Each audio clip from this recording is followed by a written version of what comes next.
for our next session. But today we have a super fabulous treat for you. A lot of you have already seen Danya Perry on the screen today, and we are excited to have him back with the CIS family.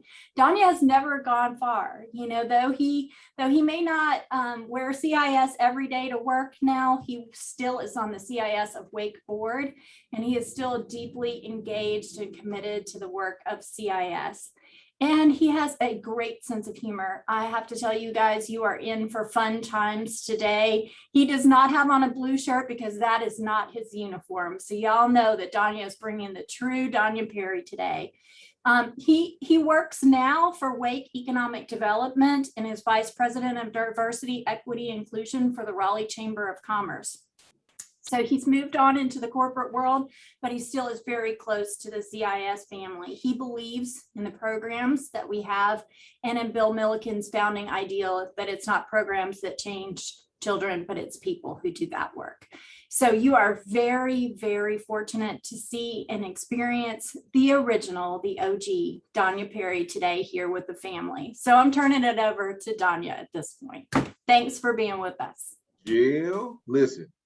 Those type of intros is what scares me half to death. One, because I really don't feel like I've left CIS. It is really, I have, and I don't know if this is grammatically correct, I have drunken the Kool-Aid. Is that Chris? I've dranken the Kool-Aid? That's it. Love it. I have drunk the Kool-Aid. And honestly, I would say, as much as I know that you all have endeavored to be a part of this organization to change the lives of young people, I would say that as an adult, CIS also changed my life. It gave me perspectives around ultimately where I saw myself, 20, 30, 40 years from now. And so the work that I do really centers around how do we bring equity in the work around economic development and system building and community building, and all of those things are truly the essence of the work that you all are doing. And so I see this more as a continuation of the CIS legacy. So I'm proud to be able to serve in the capacity. Shout out to my CIS Wake fam, Latoya, D-Dub, I see you all. Shout out to all my other fam that I've known and been working with for the last, 12 to 15 years. I see you, Anna, Carla, I see you. Dorothy, you killed it earlier, Kim Berenger, and I see you. You had the slow bop, but you were getting there with me, Kenyatta. Oh man, Delilah. Listen, this is truly filling my cup today. This conversation, to be honest with you, is a conversation that I've always thought CIS should be at the center in, and it's talking about race equity. And it is the center not only when we talk about our young people, but also us as individuals, and how can communities and schools be an anchor and moving humanity forward. Like I said, and Jill referenced working with the Raleigh Chamber of Wake County Economic Development, but also serve in the capacity as a consultant for the Equity Collaborative, in which we've been working around educational equity for the last 15 years. So it's interesting because I'll be honest, there is some anxiety in these types of conversations for me personally. There's this tension between me and my desire to help people and organizations move forward in the race conversation. The tension of my wanting to support and support you in your advancement and evolution, with the tension with then having to pass down the trauma of my father and the trauma of my father, and having to have tough conversations about race to my son and my nephew, to talk about how they have to operate in the world in which the way I saw it, and then the way that my father saw it, and the way that my grandfather saw it, and hoping at the same time that the world is different. For some of you all know, when I say I've had to have the talk with my children, you know exactly what I mean. For those that don't know, the talk is, the foundation of it is how not to be threatening in America. How not to put yourself in a position where you cannot be successful despite your skin color.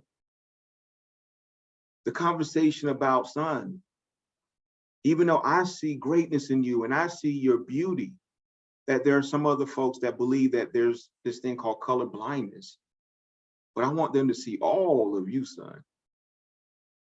So for us, this conversation, I'm going to be honest with you, it's tough. It is really, really tough. And I'm saying tough because it's tough for me.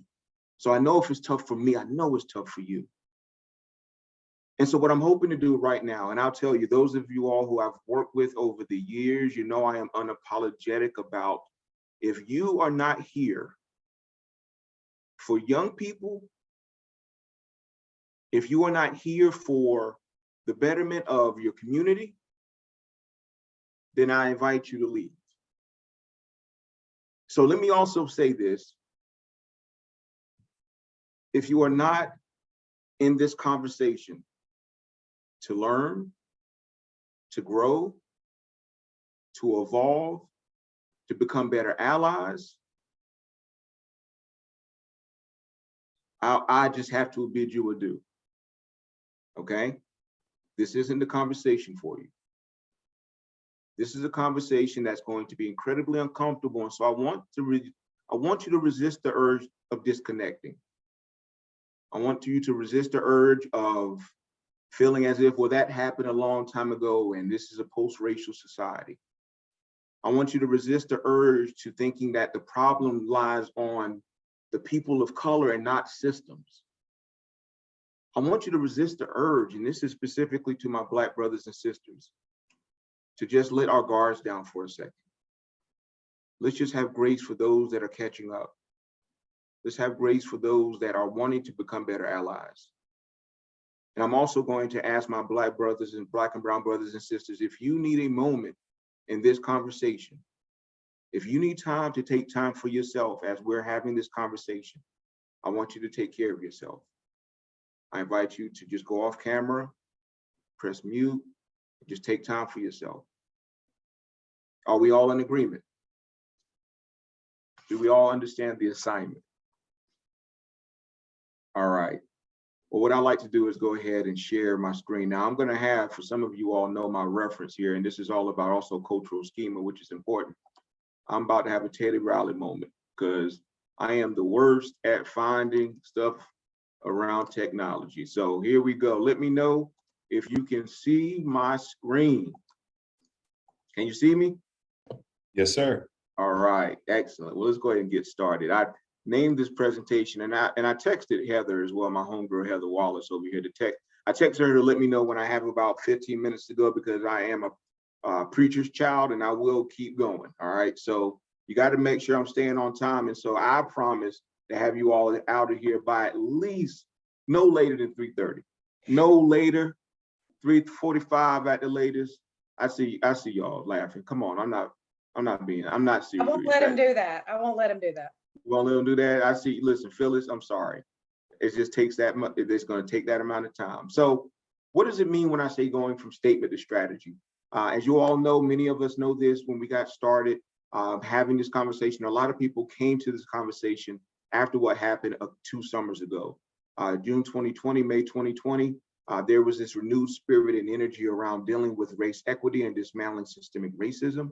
And we can connect it to, obviously, I think it was the awareness of, and because of the pandemic, we were all kind of still.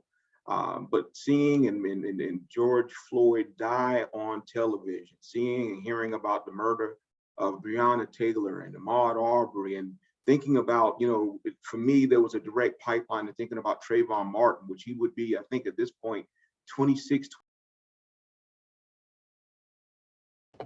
Hey, Danya, you're muted right now. There you go. Nope, muted again. Was I Boom. muted the whole time? No, you muted when you after you said Trayvon Martin would be about 26, 27. Okay, can you hear me now? Yes, sir. Okay, all right. I think someone's trying to mute me. See what the peoples do? See? Hate us. You start speaking truth. Listen. But seriously, when that pathway for me, and we recognize for a lot of organizations, a lot of individuals came out and was very intentional about making statements towards race equity and becoming anti-racist. And the question that we had, and I've had many panels with different companies talking about, for companies that were saying, well, what can we do? What can we What can we do to support? How can we look at our corporate social responsibility? How can we look at how we can move the needle, especially for our Black and Brown employees? And it's interesting because then I would have employees come up to me and say, listen, I don't believe the statement that my company made. You know, I'm not feeling it. I don't feel the reality of it. They don't feel the execution of it. And so for us, what we want to make sure is if we make a statement, we have to move from statement to strategy. And that's important. And it has to be intentionality, because if you don't, your folks going to give you the collective side eye, okay? And there's not going to be an authenticity or sincerity to it. And so I tell folks all the time, I had a chance to sit with CEO Matthew McCarthy from Ben & Jerry's.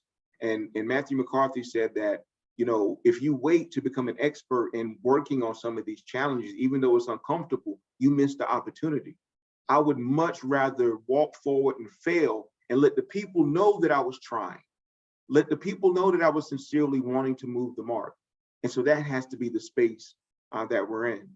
My old football coach used to tell me, you know, when you're running, you're trying to get a touchdown with every time you get the ball. And he said, listen, you're going to get tackled. So just fall forward. At least you'll be 1 inch closer to the goal line. So that's what we're going to do, y'all. So before we get started, I have to, as with every presentation that I'm in, I have to acknowledge the land in which I stand, the land in which we stand in doing this work. Right now, I'd like to thank and take a moment to honor the land beneath us. The North Carolina land and the territory we live on today is the ancestral homeland of many American Indian tribes and indigenous people. Over the past 14,000 years, this land has sustained family life, provided nourishment, provided a haven to practice a rich heritage, cultures, ceremonies, and a safe haven. Throughout the history, American Indian communities across North Carolina have demonstrated resilience and resistance in the face of sustained displacement during removal, in the face of complex, traumatic, and violent efforts to separate indigenous tribal people from their culture and their land.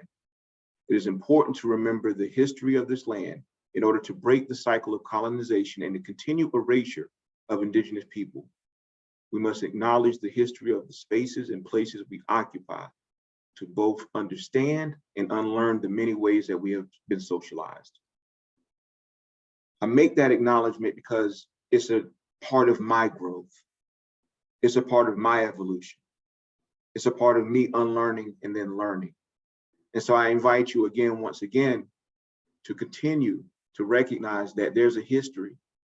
There's a history there that is not, just because we don't know it doesn't mean that it's being hidden, but we have to be intentional in finding it.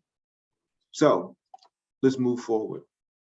So really quick, I want you to throw in the chat. I want to know sort of the seniority, freshmen. I want to see where people are. How long have you been with the organization? From 0 to 5, throw it in the chat. Say, I'm here, 0 to 5. Say, I like to say here, here, here, 0 to 5.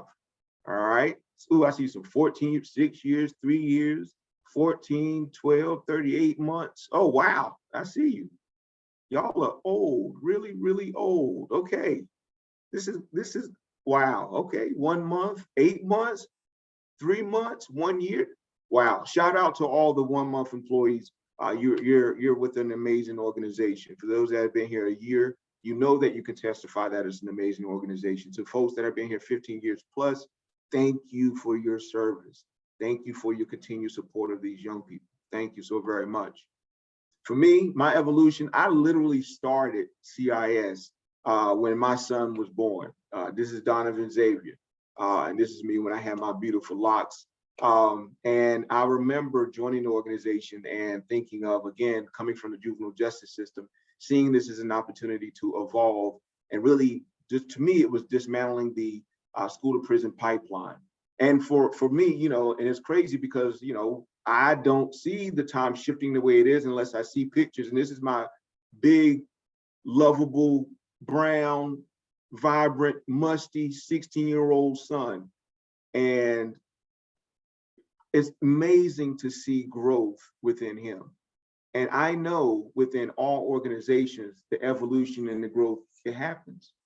So for me, I have to start out with, again, with our own growth. Simon Sinek, he has a great TED talk that talks about leaders and how companies inspire. And he basically submits that when you start with the what and the how, you're not going to have as much impact as if you start with the why. So when you think about the organization, when you think about CIS, the what is you work with kids. The how is through the CIS model. But the why, that needs to be what we center on. So I like to kind of get your impressions on the why, but let me play a quick clip on why the why is so impactful. Let me know if you can hear this. How do I know? A lot of people, when they think of the phrase, how do I know, they always want to put the what behind it. How do I know what I'm supposed to do? The question that you really should ask is, how do I know why I'm here? Because when you know your why, your what becomes more clear and more impactful. If you know, like for instance, people know that I do comedy, but that's what I do. My why is to inspire people to walk in purpose. So I can do comedy, I can write books, I can be in a movie, because all of it is motivated by my why. In fact, I have a new web series out called Michael Jr. Break Time. We probably just did the 6th episode. It's on YouTube. So every single Wednesday at 3 o'clock, we drop a new episode on YouTube of Michael Jr. Break Time. What it is it's me. I travel around the country and I do stand-up comedy, in case you know. And in the middle of my comedy set sometime, I'll stop and just talk to my audience. And we've been filming this, and it's pretty cool. So we're in Winston-Salem. I'm gonna show you a clip from Winston-Salem.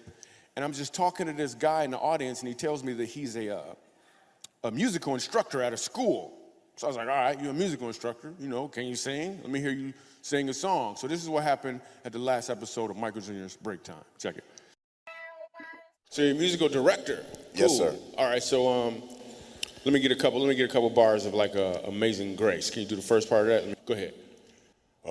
Amazing grace, how sweet the sound that saved a wretch like me. Wow. That bro could sing, you know what I'm saying? All right. Now, what you give me the version is if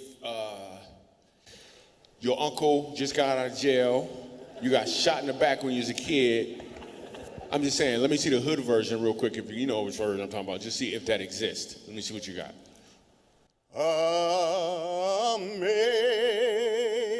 Amazing grace, how sweet the sound that saved a wretch like me. I once was lost, but now, right now I'm found, was blind, but now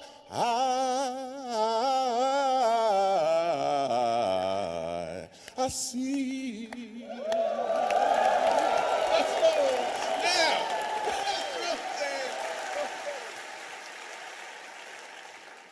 Okay, here's what I want you to catch. The first time I asked him to sing, he knew what he was doing. The second time, he knew why he was doing it.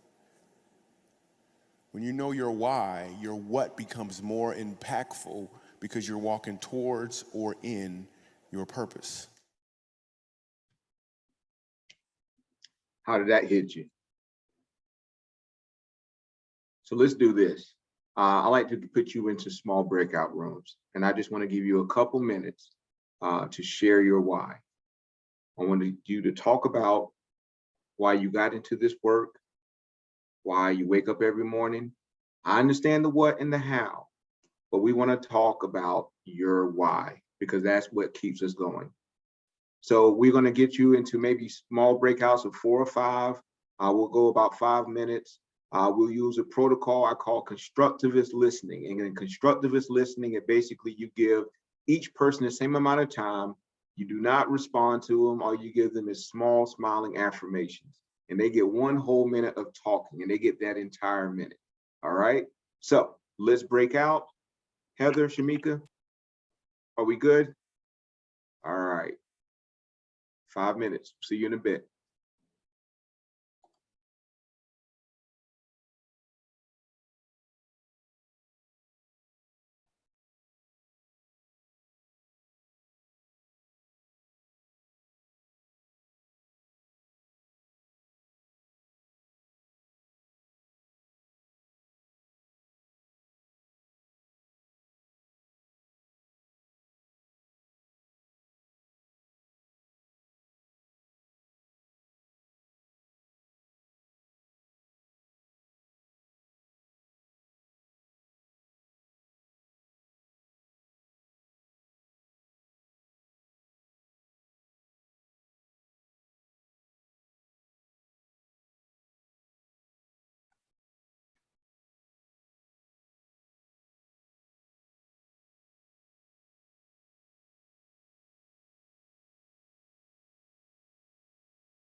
Hey, LaShonda.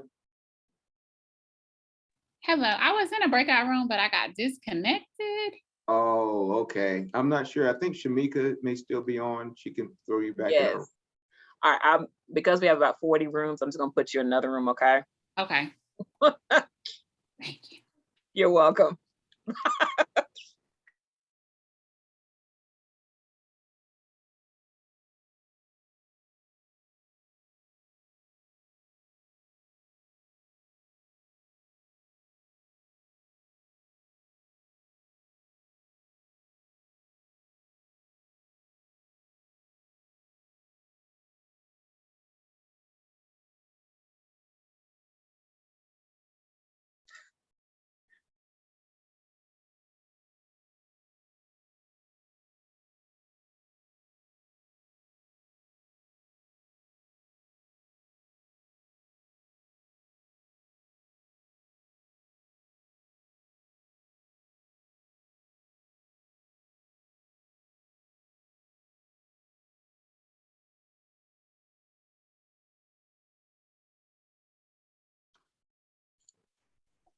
Okay, they have about 1:30. Okay, thank you. You're welcome. And just FYI again, Shamika, 80 minutes, so that's 120. And then after that, 10, 15 minutes of Q&A. That was like, what? Yes. In other words, stop time is still 1:30. Okay. Mhm. Just making sure. I'm confusing, and I'll be honest with you, confusing timing, because virtual, it's like my brain doesn't switch versus when I'm in person and okay, for this event, you're this. And all I do is move from this event to the next one. And sometimes it just, yeah.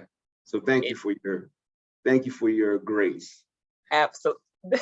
They'll be back in about 20 seconds. Absolutely. Same here. I've not done 40 rooms in a long time. So yes. All right, they'll be back in another 10 seconds.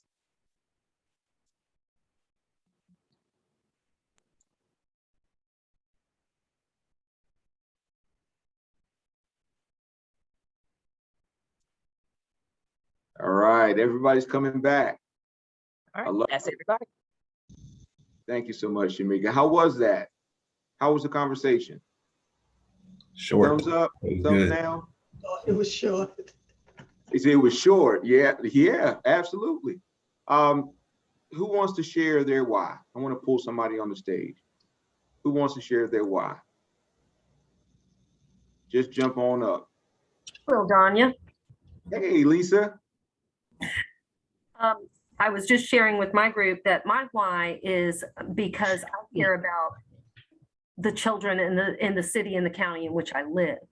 I had opportunity throughout my 35-year career to work for 3 different governors and also in television. And what that did not bring me was the purpose of why I'm doing it. It just gave me a lot of background as to why I'm doing it now.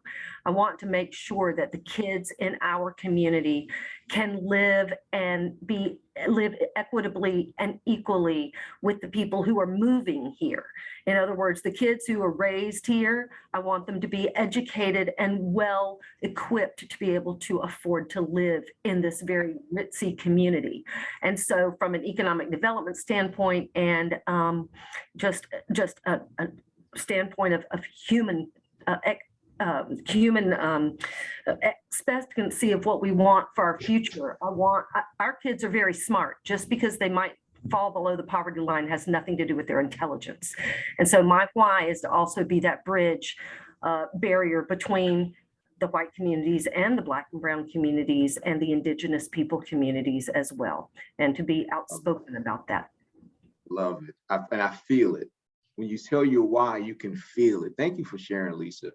One more person. Is it Miracara? Am I saying it correctly?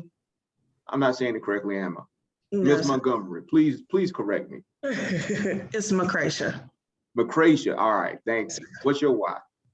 I was sharing with my group that my biggest why is because I want it to be what I wish I had in school. There was no CIS person in my school. And so being raised by a single mother who worked 3 jobs, I didn't have a person that I could go to, that would check in with me, to have that one person within the school that I knew was there if I had nobody else to go to. So I wanted to be that in my school and helping to build relationships with the families, with the students, and they know that if they don't have anyone else that they can count on, I'm their biggest advocate in the school. So they have me if they have nobody else. If they don't have nobody, they got you. Thank you so much for sharing that. Wow. And I appreciate your vulnerability as well in sharing your own backstory. And I think that's important. Obviously, we're working with kids. It's interesting. And what I want you to also do is throughout the rest of your conference and also moving into the days ahead, share your why with your colleagues, share your why with folks around you. I think it's important to always be centered around that.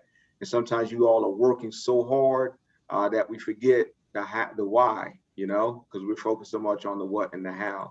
So for me, when we go deeper into the conversation and we talk about why race equity is important, we're going to get deep in the why. Now, we will skirt around talking about the how and the what, and that takes a lot more conversation, but I really want to center around why race equity, and not necessarily of why are we at this spot today, but why is it important for not only the success of Black and brown people, but the success of humanity. And so this isn't just about race equity for students. This is also about race equity for your colleagues, your community, your barber, the person that works out this restaurant, race equity in response to other leaders within the community. And so for me, it starts with having a conversation, and an honest conversation about the American dream. This here is just a graphic from a study out of Harvard, a gentleman by the name of Dr. Raj Chetty, which had been, he has been cited for his work around creating an indicator for upward mobility. And so what he asserts is that based on your zip code, he can tell based on certain data metrics, there's actually a predictor of where you grew up to how successful you will be. So in this particular graphic, it shows literally the community all the way down to the census tract. If you are in the Raleigh, if you are in Charlotte, or if you're in zip code 27601, the percentage chance of you going from the bottom 20% to the top 20% is 4.4%. Think about that for a second. Your zip code is a predictor to how far you can go. And that is counterintuitive to the CIS mission, to us as we talk to our kids about if you just work hard. And that's kind of hard to swallow. But the reality is because of different social determinants of health, depending on your access, opportunities that are there or not, that's a reality.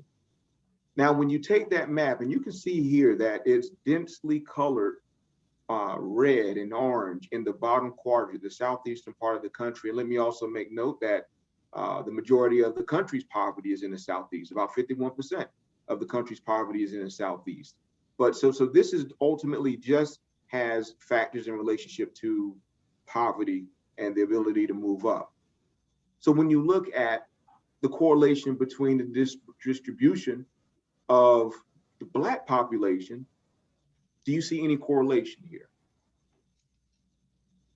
The more darker region is, or basically where the darkest population of Black and brown populations. And when you compare the two, we have to ask the question, if geography equates to or can equate to your opportunity to go from the bottom 20% to the top 20%, can race? I want you all to think about that. Now, intuitively, many of you may say, yes, absolutely. And then we have a counter narrative that says, well, if you just pull yourself up by your bootstraps. And the argument in itself, I think, is kind of trite because we have to be rooted in the reality. And in the reality, I think us talking about race, and the reason why we go back and forth is easier for us to acknowledge that geography is a better predictor of whether or not you will be successful and not race, is because race is one of the hardest things to talk about. It is so polarizing. It brings out so much emotions. And the reason why it's so tough to talk about race, I submit, is because we don't practice. I'm talking about Allen Iverson. Practice? Practice? Like, we don't practice. And we have to practice this. Now, put in the chat right now. Why is it tough to talk about race from your perspective? Why is it tough to talk about Black, brown, white, Hispanic, Latino? What is it? Chris, it's difficult to pull yourself up by your bootstraps when your hands are tied and the straps are broken. Say it again. Absolutely. Why is it tough to talk about race? I'm just going to be over here in the chat. People would rather argue than listen. I like that. Oh, Heather, because I know I am privileged. I appreciate you sharing that. Oh, about open-mindedness and others' perspectives. That's reality. Reginald, realities of conversation are too much for people to admit and to accept, right? The truth hurts, yes. All of those things. Lack of knowledge. Oh, I love that. Education and awareness. I want you all to keep this line throughout this presentation, that well-intentioned people create inequities every single day. I want you to keep that line in your brain. Well-intentioned people create inequities every single day. Mr. Ladd, fear of losing something. Absolutely. Some people listen to respond. Sometimes we have problem solvers and talking about the challenges of race. Sometimes it's the enormity of it. It's just easier to distance yourself from it. All of those things. Well, I want to share with you all a quick TED Talk from Beverly Daniel Tatum. She is the author of an amazing book called Why Are All the Black Kids Sitting at the Lunch Table? And it's a great book. I'm going to share that as a resource later. But she has, and I submit that talking about this, it actually starts really, really young. And she's going to share an experience that she has had. All right. Let me know if you can hear it.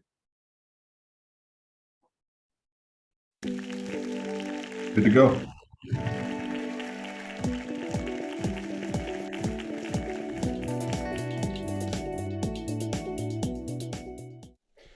Take a moment and think about your earliest race-related memory. How old are you? 3, 5, 7, 10, 13? The answer is probably going to depend on where you grew up. But now think about what emotion is attached to that memory. Maybe it's curiosity or affection. But most people I talk to will say that they have an early memory attached to grade school, kindergarten, early elementary, and the emotion that's there for them is something like confusion, anxiety, fear, embarrassment, sadness, shame. Now, if you've got an early memory and you've got some emotion attached to it, think about whether you talked about that experience when it occurred with an adult, with a parent or a teacher, some other caring adult. I asked this question recently of a group of Stanford freshmen, and most of them said they did not. And in fact, that's true with most of the audiences I speak to. Most people can remember an early memory with a strong emotion attached to it, but yet they didn't talk to anyone about it, which is puzzling because most 5, 6, 7-year-olds are pretty candid, and they don't filter themselves much. So we have to wonder, why not? Why did so many people have an early experience and not share it with an adult in their lives? Had they already been shhed about it? Had they already learned you're not supposed to talk about race? My first experience with a preschool conversation was with a 3-year-old, my own son, named Jonathan. When Jonathan was 3, we lived in Massachusetts, and he attended a daycare center where he was the only black child in his class. One day I picked him up and he said, "Mom, Eddie says my skin is brown because I drink chocolate milk. Is that true?" I said, "No, Jonathan, that's not true. Your skin is brown because you have something in your skin called melanin. Everybody has some. Even Eddie. Remember when he went to visit his grandmother in Florida and he came back with a tan? It was the melanin that made his skin turn brown in the sun. Everybody has some, but at your school, in your class, you are the kid with the most." Jonathan seemed to understand what I was saying, and he was very tickled by the idea that he had the most of something. But I wondered about Eddie, the kid with the chocolate milk theory. Had anybody set him straight? I went to school the next day and I asked the teacher how they were addressing questions of physical difference in the classroom. We know that preschoolers notice difference. Skin color is the one they most comment on, but they notice differences in hair texture, the shape of one's eyes, other kinds of physical differences. But the teacher said very pleasantly to me, "You know, it hasn't come up." Now, I knew that it had come up with Jonathan. He'd obviously told me about that. But then I thought, well, maybe she hadn't heard those conversations. Maybe those conversations had taken place on the sandbox, at the lunch table, out on the playground, out of earshot of the teacher. I also wondered if maybe she'd heard those conversations in passing and, not knowing exactly what to say, had engaged in what we might call selective inattention. You know, those things that come up, you let them pass, you don't comment on them, you forget about them, you're just not really tuned in. It's not just teachers who struggle with this. I know parents who do too. Imagine this scene. Imagine a white mom with her child in a grocery store. The little girl is 3 years old. They live in a mostly white community, and they're shopping together, and the little girl notices a dark-skinned person, perhaps for the first time. And she says in that loud 3-year-old voice, "Mommy, why is that person so dirty?" Mom is likely to do what? Shh, absolutely. The mom is likely to feel embarrassed because of the child's statement. But in fact, preschool children, particularly white children, often associate darker skin with dirt because they know that if their skin got darker, it might be from playing in the dirt. That's a common misconception. Imagine instead of saying shh, that mom had said something like, "Honey, her skin is as clean as yours." People come in different colors, just like we have different hair color, people have different skin colors. It doesn't have to be a complicated conversation. She might have gone on and explained about melanin the way I did with my son Jonathan. But the fact is, often we don't know what to say, and we stop with shh. And as a consequence, children do not become what many parents say they are, colorblind. Instead, they become color silent. They learn early on that they're not supposed to talk about it. Now, some conversations are harder than others. I want you to go back to that grocery store. This time it was me and my son Jonathan, who was a little older in this story. He's 4 years old. We're shopping together. He's riding on the top of the basket. And he says to me, "Mom, Tommy said I was black. Am I black?" I said, "Yes, Jonathan, you are." He looked at me quizzically and he said, "But my skin is brown." I realized then, of course, that young children don't understand the symbolic language that we as adults use. And I said, "Jonathan, you're right. It is a little confusing." I said, "But black is a term that people use to describe African Americans, just like they use the term white to describe European Americans." I said, "African Americans aren't really black. They come in all shades of brown. Light brown like me, dark brown like your dad, medium brown like you. In the same way, white people aren't really white. They're kind of pink or beige or sometimes light brown." He looked at me very seriously. He said, "Yes, they are, Mom." I said, "Jonathan," I had a grocery list written on a white piece of paper. I held it up. I said, "Jonathan, they don't look like this." He said, "Yes, they do." I said, "No, they don't." And then I realized that preschoolers, of course, learn from concrete experiences.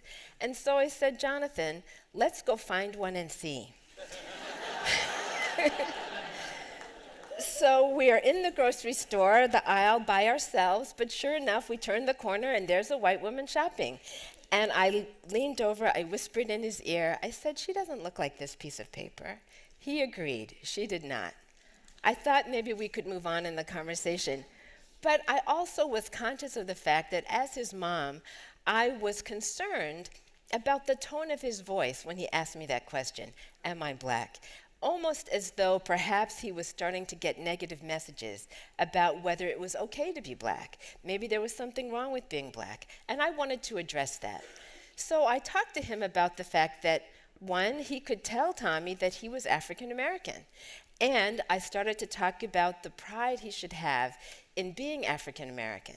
And I was getting ready to wax eloquently about the joys of the ancient civilizations of Africa when he interrupted me and said, "Mom, if Africa is so great, what are we doing here?" I had a very precocious 4-year-old. And I knew that I had to answer his question, but I didn't know how I could answer it without talking about slavery. And how do you talk to a 4-year-old about a history of cruelty and injustice? I knew there were 3 things that I had to keep in mind if I was going to tell that story. One of those things was that I need to reassure him, because 4-year-olds are easily frightened, I needed to reassure him that these were things that were in the past and that they weren't things that he had to worry about. 2, I wanted to tell a story that featured resistance to victimization. I wanted to talk about the enslaved Africans as not passive victims, but people who had resisted their victimization. And 3, I wanted to talk about the fact that it's possible to have white allies. Not all white people supported slavery. There were white people who worked against it. And that just as the Africans had resisted being victims, there were white people who had resisted being victimizers.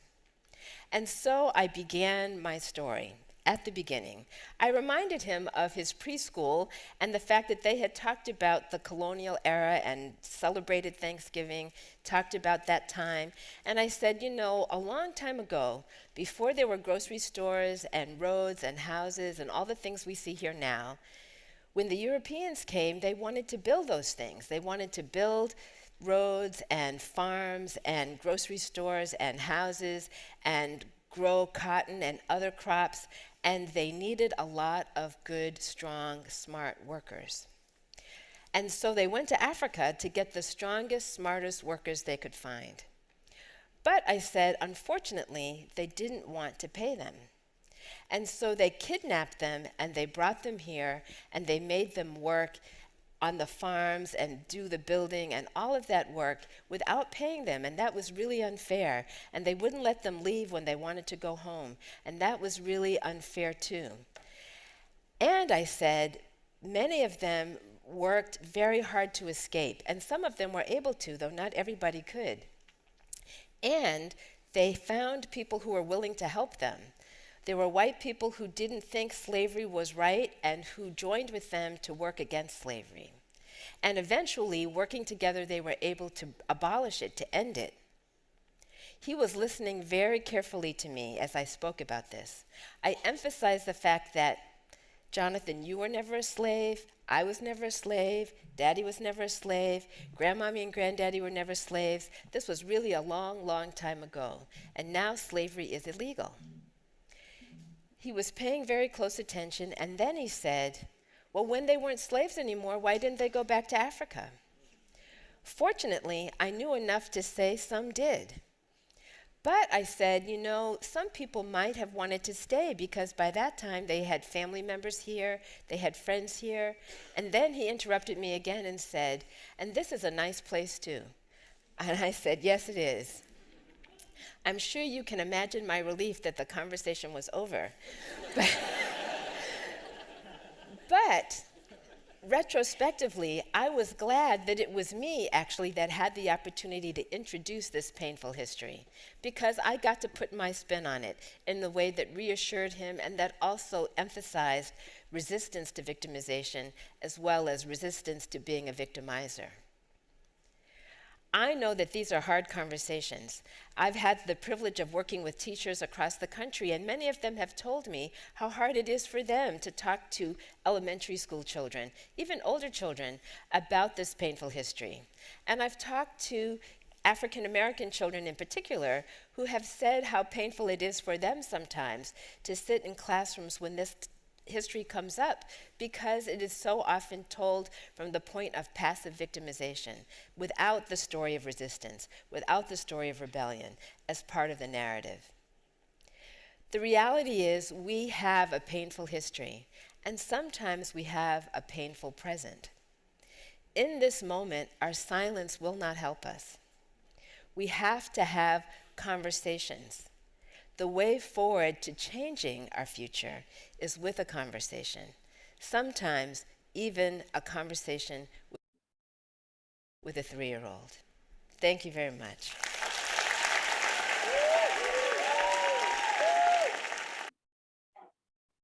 All right. Well, thank you all for staying with the conversation.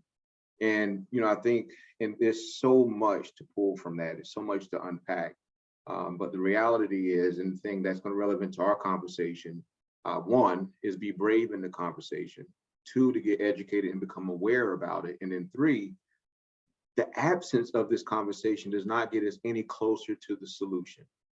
And when we talk about our history, you know, I pulled together this table just to share, to provide in context when we talk about the 402-year history of the existing African Americans here. From the beginning in 1619, first slave ship in Jamestown, all the way down to 1964 to present. And if you look at this grid, and it shares with you not only the event that was going on, but one, was there human rights? And then lastly, what was the duration of that time period? Now, why is this important? What sticks out to you in your mind? We can talk about in history, we learned about, slavery when slavery was abolished. We learned about the Jim Crow laws to a certain extent, very surface level about the Civil Rights Act and EEOC. All of those things are sort of, but I think when we talk about race equity and why we need to be talking about it is really more about that last column, the percentage amount of time that African Americans have been in the state. So if you look at 60% of our time being spent in enslaved category and only 15% in present day talking about the erasure of and the solving of, that basically means we have a lot more work to do. And so we shouldn't be scared away with this. And I know that there are some words out there like critical race theory that folks are scared to talk about. And please understand, I've already seen intersectionality, which is a construct by Kimberly Crenshaw, who also is the one that launched the critical race theory work. I want you all to deflect any of the weaponizing of this. I want you all to deflect and resist any conversation that's not about moving us forward or trying to erase this 402-year history, because this is the perspective that we need to be able to move us forward. So when folks ask about why talk about race equity, pull yourself up by your bootstraps. Well, let me tell you, we've only been, Black and brown Americans have been in the space only 47 years. And we're having to deal with the compounding effect of discrimination, massacres, murder, and being enslaved. So for us to move forward, and I invite you all to have this conversation. I love Ta-Nehisi Coates, his article in The Atlantic back in 2014. He said, 250 years of slavery, 90 years of Jim Crow, 60 years of separate but equal, 35 years of state-sanctioned redlining until we reckon with the compounding moral debts of our ancestors. America will never be whole. This resonates with me personally. And part of understanding that is to understand the systems that were built and had foundations of 250 years of slavery, 90 years of Jim Crow, 60 years of separate of equal, 35 years of state-sanctioned redlining. We are not, no one can tell me right now because we have a Black president that all of that stuff was erased. That's a fallacy. So our question is, and then what I like to do is to do a quick read along with you, to go into some of the integral parts of our history, specifically in relationship to education. Because the notion of the fact that CIS is in existence is to fill in the opportunity gaps where all of these systems were in place, and we are here to eradicate some of this history. So when you read this history, this timeline of history of education, you're going to say, wow, this is going to really, hopefully, be parallel to your why. So what I'm going to do, I'm going to ask folks who are willing to read to say yes in the chat, and I will call on you with each slide. We have about 10, 15 slides. I want you to say yes, you will read. I will call on you. You will come on stage and you will read it, okay? Are we all good? You understand the assignment? All right, who would like to read? I'm going to start with Ms. Alvarez. All right, come online and read this one. History of Public Education Timeline. 1779. Thomas Jefferson proposes a two-track educational system with different tracks, in his words, for the laboring and the learned. Scholarship will allow very few of the laboring class to advance. Jefferson says, by breaking a few geniuses from the rubbish. Thank you. Reginald. Yes. 1805, New York Public School Society formed by wealthy businessmen to provide education for poor children.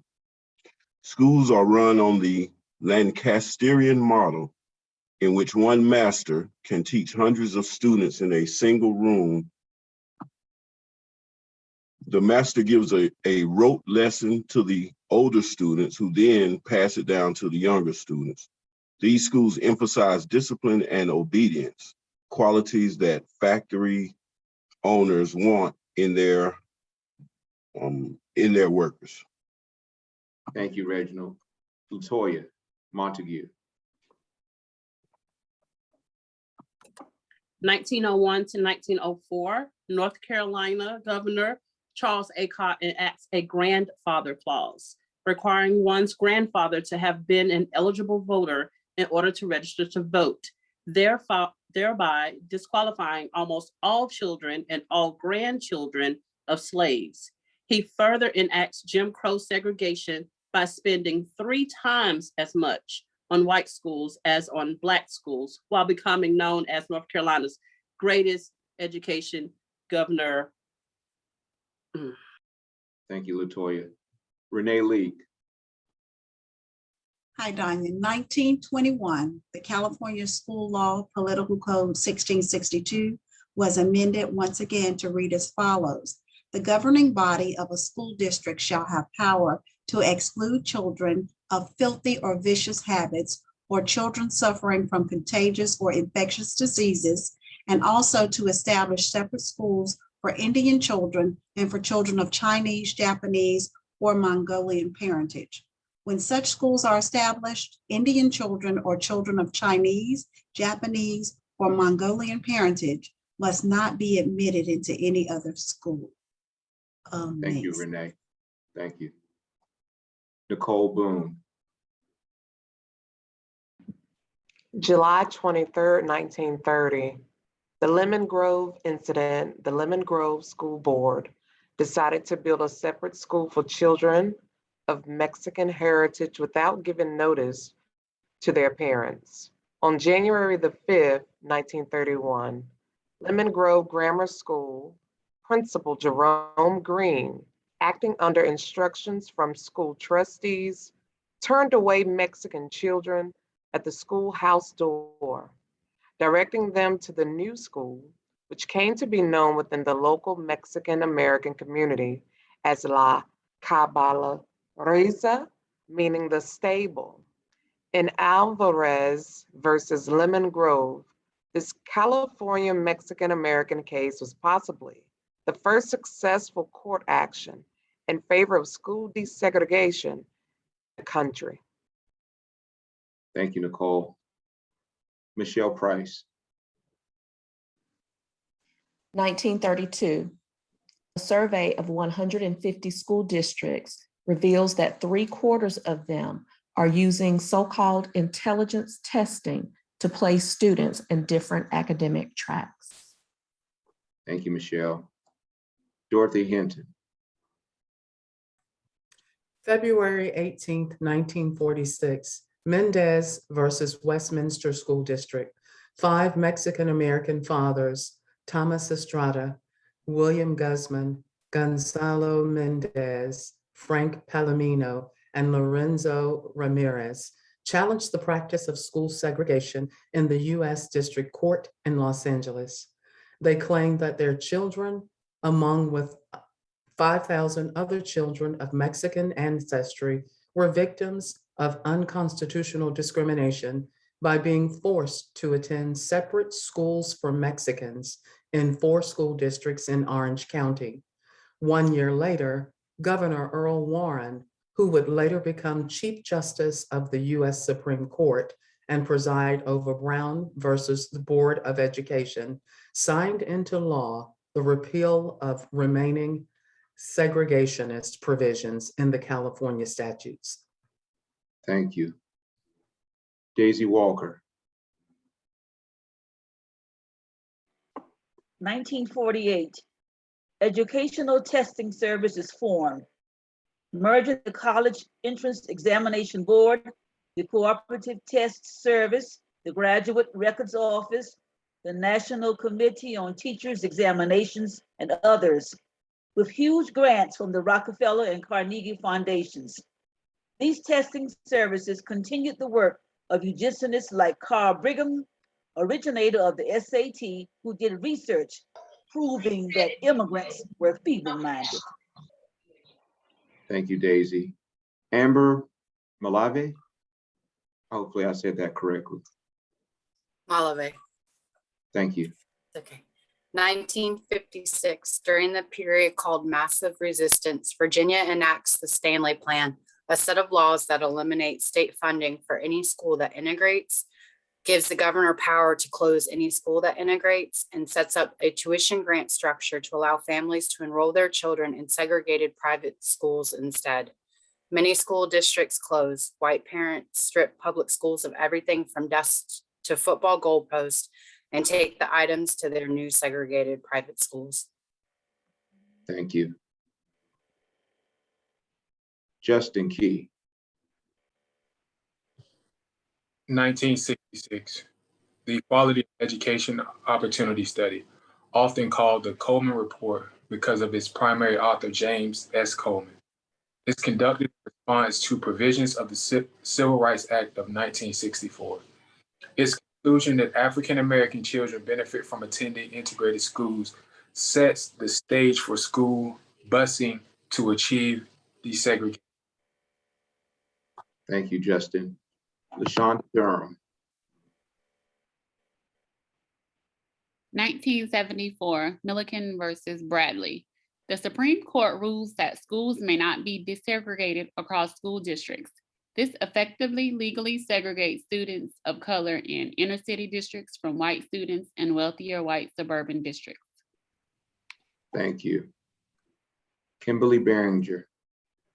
1994, Proposition 187 passes in California, making it illegal for children of undocumented immigrants to attend public school. In 1997, federal courts found Proposition 187 to be unconstitutional. Thank you. Carla Isaac.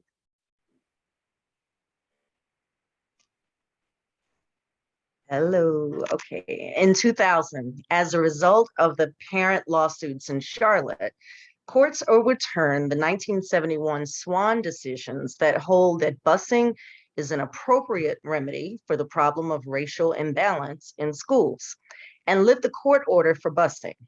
Many school systems begin to switch to school choice plan approaches for student assignment. Thank you, Carla. Shakira Porter. 2007, in the cases of parents involved in community schools versus Seattle School District Number 1 and Meredith versus Jefferson County Board of Education, the U.S. Supreme Court ruled 5-4 that race cannot be a factor in assigning students to high schools, thus rejecting integration plans in Seattle and Louisville, and possibly affecting similar plans in school districts around the nation. Thank you. Anna Kenningston. Oh, that's the last one. Well, let me ask you all this. Just reflecting on this timeline of history, and this is just our quick assessment of the history.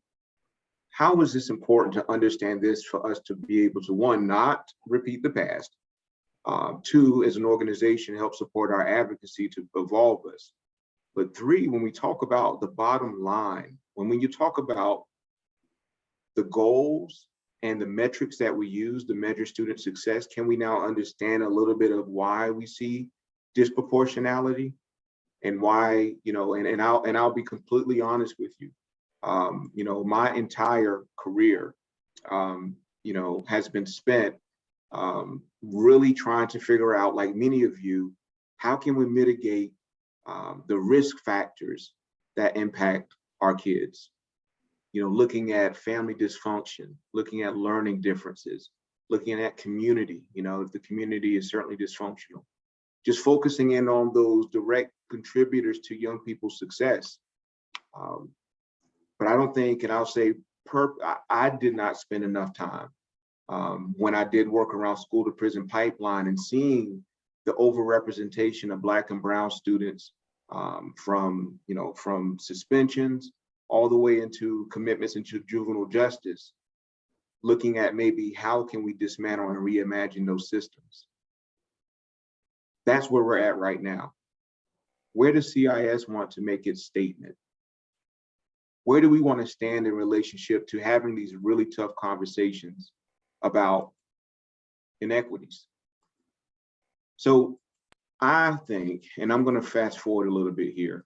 You know, one of the things, and I would have, if I had time, I would take you through some of what our data tells us. You know, for instance, when we look at juvenile complaints right now, let me ask you, and this is a scramble board, can you connect the ethnicity with the actual number of complaints? That's the assignment. Can you, without no information, tell me which ethnicity has over 16,000 complaints? Tell me in the chat.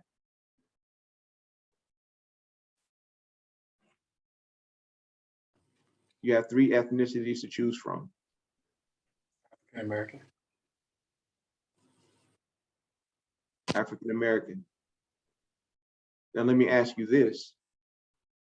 When you look at the number of students in academically gifted programs across our state, which ethnicity can you connect with the highest number, the 121,000?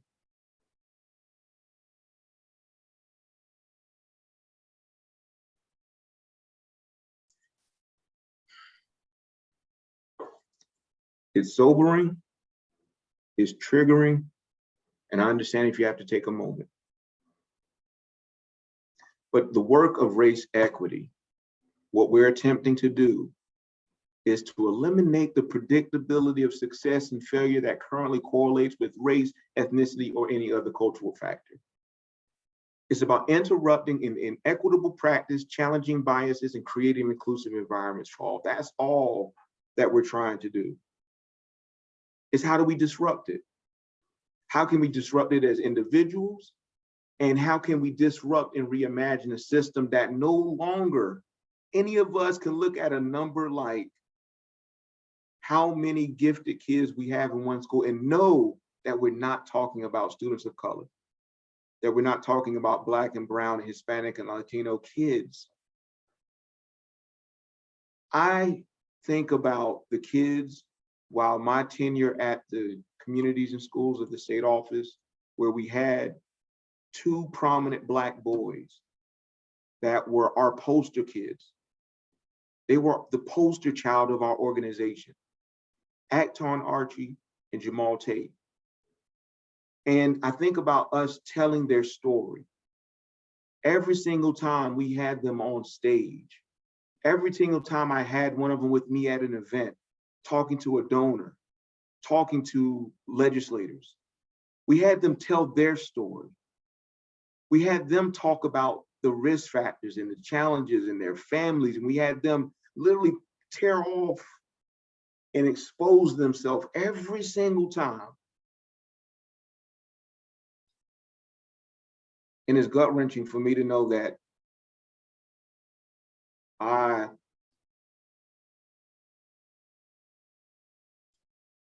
at that moment could have been a advocate for it's not just about them.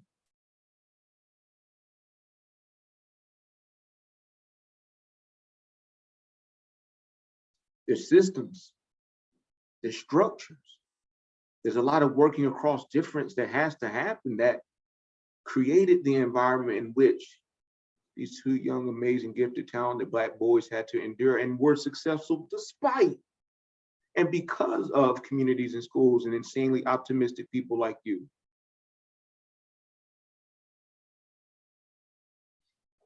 So I will go back to what I alluded to earlier. What gets in the way?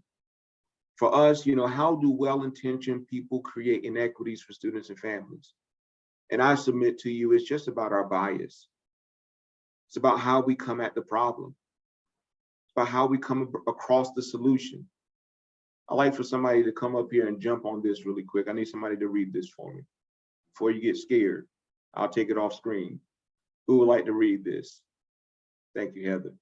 Who would like to read this for me? I'll read, Danya. All right, come on, Anna. Subconscious and conscious processing. According to a researcher at Nottingham University, it doesn't matter in what order the letters in a word are. The only important thing is that the first and last letter can be in the right place.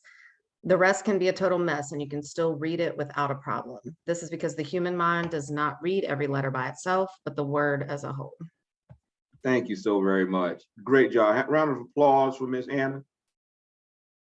And that's crazy, right? You can read it, but it talks about how our brain filters information. Bias is truly all it is a shortcut. That's all it is. And so part of our subconscious processing, the part of our brain that we don't even know that we're creating these filters, you know, ultimately the part of getting at bias means that we have to be mindful and conscious about said bias. And for us, and what I like to do, I'm going to skip this, but I'm going to put in the chat for you all to check out this video by Destin Sandler. It's an amazing conversation about understanding bias. And he did an experiment called the backwards bike, for those of you all who may have not seen it. We'll get a chance to check that out. So in the part of implicit bias that I want you to understand, that subconscious or implicit bias is defined as the mental process that creates subconscious association, attitudes, and behaviors. It is a normal brain function to develop subconscious implicit biases towards people and groups of people based on characteristics such as race, ethnicity, gender, age, appearance, and sexual orientation.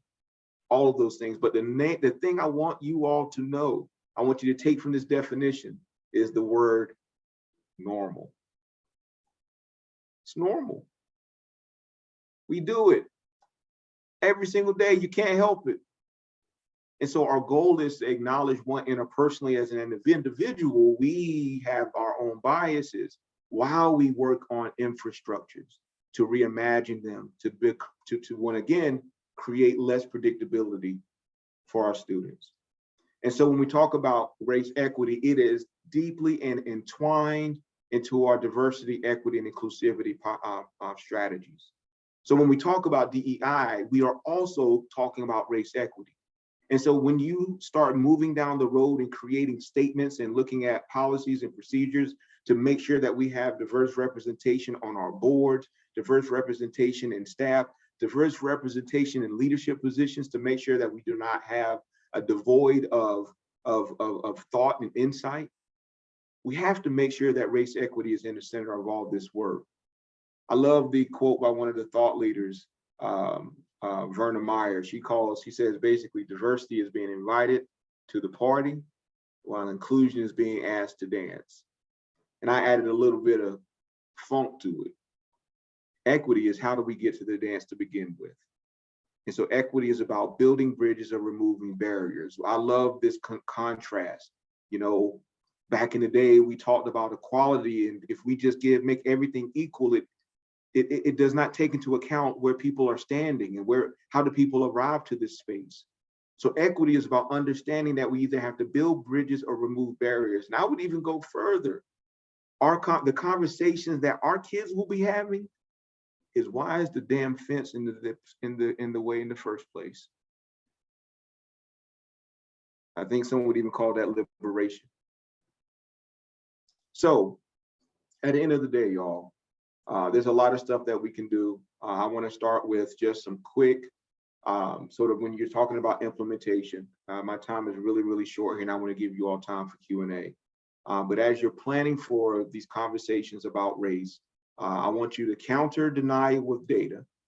I want you to counter distortion with the vision grounded in justice. And distortion is why I talk about race equity, it's a black on black crime thing. Or folks just need, folks need to not be lazy. We need to ground it in the perspective of it's about justice, and distance ourselves through, you need to counter distancing through collaboration. So ultimately folks that feel as if, listen, slavery happened so long ago, why are we talking about it now? Or, I didn't solve the problem, I didn't create the problem, why should I be a part of it? And so we want to make sure folks feel connected to the problem, and we want to build allies to be supportive of it.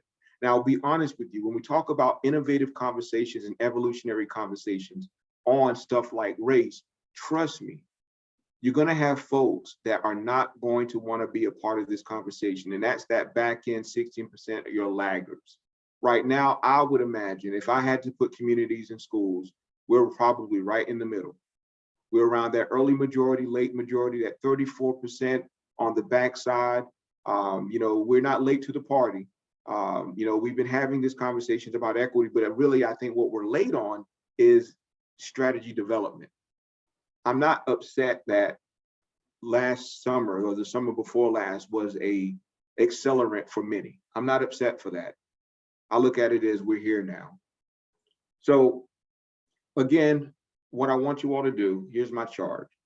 When we talk about interpersonally what you can do to support your growth in this space, this is just a few resources that are out there. I talked about Beverly Daniel Tatum's book, Why Are All the Black Kids Sitting Together in the Cafeteria? Check out Richard Rothstein's The Color of Law, Ibram X. Kendi's, his How to Be an Anti-Racist. It's just like being anti-bully, right? If you're anti-bully, that means you're not going to be a bystander to allow bullying to happen. The same thing as being anti-racist. You're not going to stand by to allow racism to happen. And so you have a lot of great podcasts and book.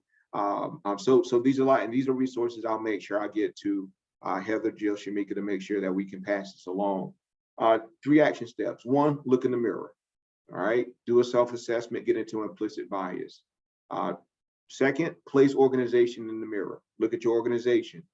Listen to your people. Listen to the lived experiences of Black and brown people within your organization. For the future, I want you to also start to strategize with and assign. I love the fact that companies and communities are starting to look at hiring chief diversity officers or chief diversity inclusion officers, folks that when they wake up every single day, they are leading the efforts around assessing policies, practices, and programs. They're surveying and centering the voices of Black and brown employees, and they're also keeping the metrics and documenting, are we actually moving in the direction that we want to go? And so for me, I want to kind of end with, this fun fact. I'm not sure if you all knew about, back in 1964, there was this swimming at the Monsoon Motor Lodge. This swimming, it was similar to a sit-in back during the Civil Rights era. This swimming took place June 18th in St. Augustine, Florida, at the height of the Civil Rights Movement. The Monson Motor Lodge pool was a whites-only pool. The act of protest was simply to jump into the pool and go swimming in defiance of the white-only racist policy. And from what I understand, they would jump in and then they would get chased off and they would run off and then they come in the next day and they'll jump back in. The protest was highly publicized as the local media caught wind of the protest and were on site to get the story. Once the swimmers jumped in, the motel owners threw a fit, and later on in the week, he responded by pouring acid into the pool to the great danger of the swimmers in the water. Why do I tell that story? It's interesting because right now in today's climate, literally there are only 2% of African Americans in competitive swimming. And I say that because I met this incredible Black coach of the first Black swim team in Wake County that was trying to dismantle the interpersonal and also the infrastructure challenges to why we have so many low African American competitive swimmers. And my godson was a part of this team, and it got so much press, it got so much attention, and they were doing amazing things. And my godson was, and now you can tell I'm proud, my godson was one of the best swimmers on this team. And he was so excited for this one race, which was a regional, to get to the state level. And we were all at the race. He went into the locker room and he came back and he was fully dressed. He had tears running down his eyes. And this is a 11-year-old kid. So his mom went over there. I got up and mom started yelling and hollering and we didn't know what was going on. And when the commotion settled down and we got Zion to sit and tell us what happened, he said when he was in the locker room getting dressed for his swimming, an older adult came up to him and said, "Drown, nigger."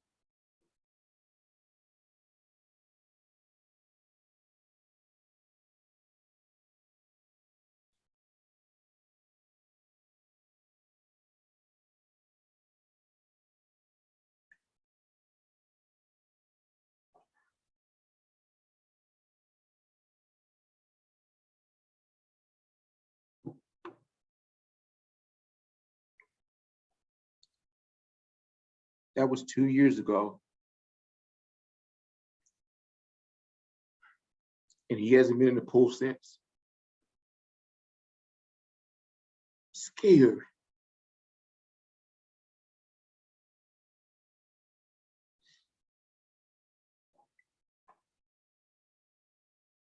There are some interpersonal things, and as we do this work, there's going to be people that's not going to change. Sometimes it's not our place to have to change the hearts and the minds and souls of people and the hatreds in people's hearts. Kill the spirit of Zion.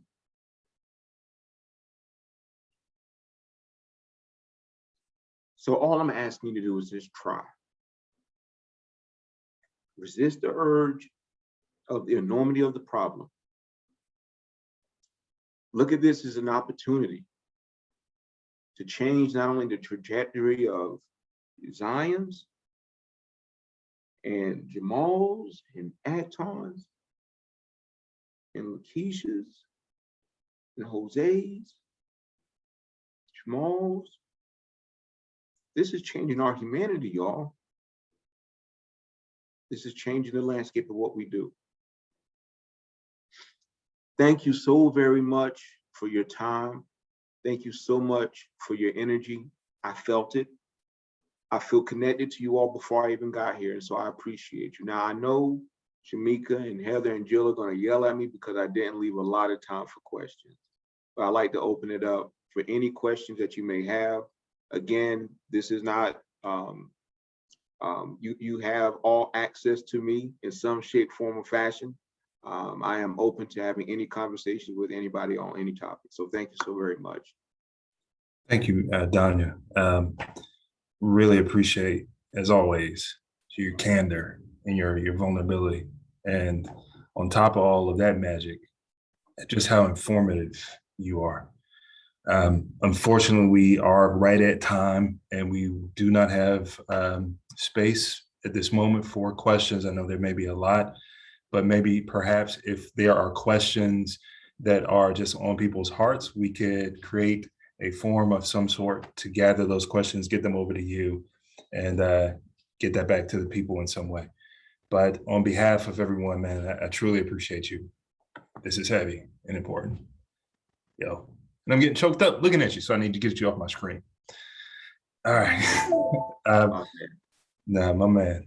Everyone, please take this information. You don't have to close yourself off.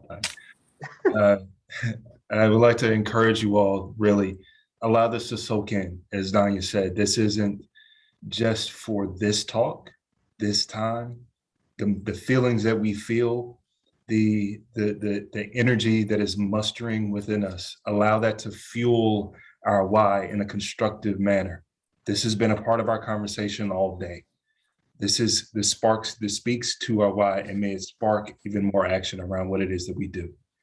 The learning will continue throughout the rest of the day. We have breakout sessions kicking back up at 1:45, and then again later this afternoon.